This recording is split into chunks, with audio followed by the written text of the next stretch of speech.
Welcome to horror studio. मेरा नाम शुभम है और हम 4 बहुत पक्के दोस्त हैं। मैं, विनय, राकेश और करण। हम दिल्ली के जे कॉलोनी में रहते हैं। ये उस दिन की बात है जिस दिन राकेश के घर कोई नहीं था। उसके घर वाले कहीं बाहर गए हुए थे और हम चारों दोस्त राकेश के घर पे सोने चले गए थे। अब सभी दोस्त मिल गए थे तो इतनी जल्दी नींद तो आनी नहीं थी, इसलिए हमने कुछ अलग करने का सोचा। हम सभी दोस्त में विनय है जो सबसे बहादुर है और उस दिन हमने विनय को एक पुराने मकान में जाने के लिए कहा जो कि हॉन्टेड था। वो मकान टूटा फूटा था और हॉन्टेड था।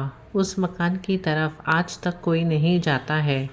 आसपास के लोग कहते हैं कि उस मकान में एक बुरी आत्मा रहती है, एक जिन रहता है।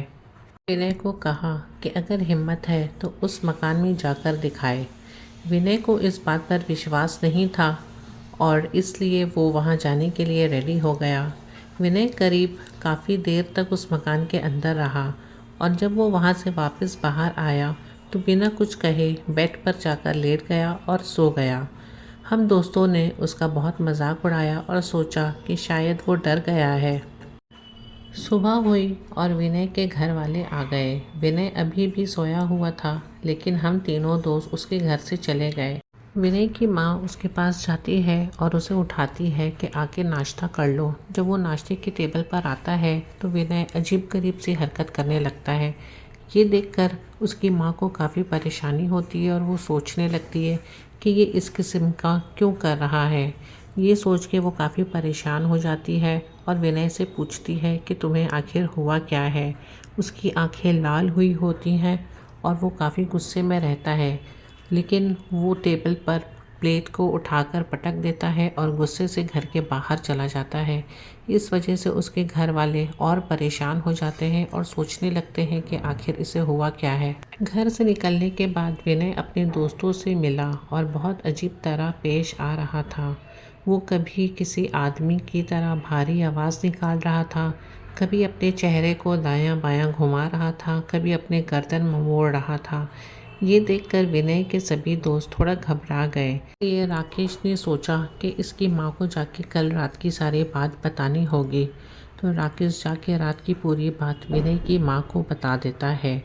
उसकी माँ ये सोचकर काफ़ी घबरा जाती है और ये सोचती है कि ये आखिर विनय को हो क्या गया, लेकिन कहीं न कहीं उसकी माँ को ये कुछ समझ में आ जाता है कि उसे क्या हुआ है।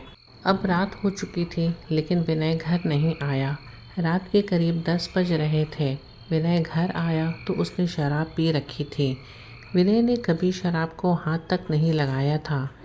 विनय ने घर जाकर पहले अजीब सा भारी आवाज़ में अपनी माँ को कहा, सुनो, मुझे आज मटन कोरमा खाना है।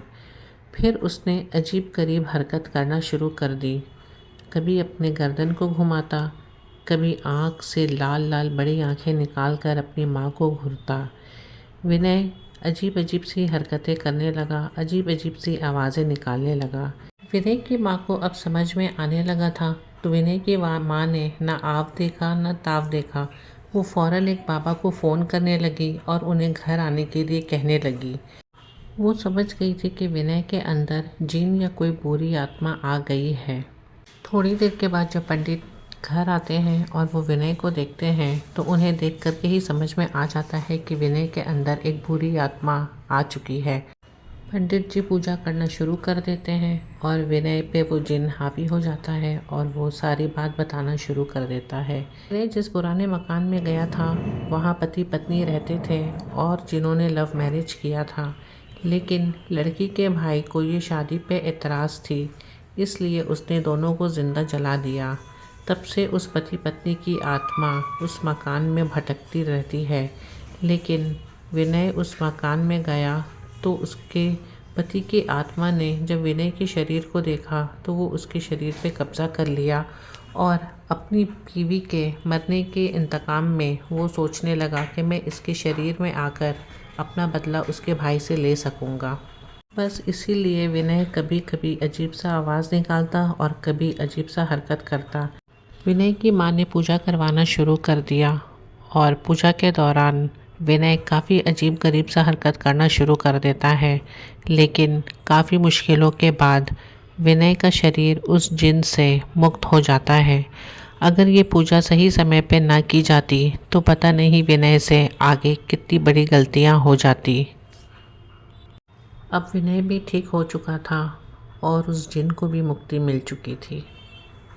दोस्तों, इस संसार में अगर देवता हैं तो जिन या भूत जैसी चीज़ें भी होती हैं, लेकिन वो आम इंसान को परेशान नहीं करती, मगर हम उन्हें परेशान या कुदरत के विपरीत जाकर उन्हें चैलेंज करें तो ऐसी अनहोनी हो सकती है। इसलिए कुदरत की बनाई हुई किसी भी चीज़ों को चैलेंज नहीं करना चाहिए, उसका गलत परिणाम भी हो सकता है।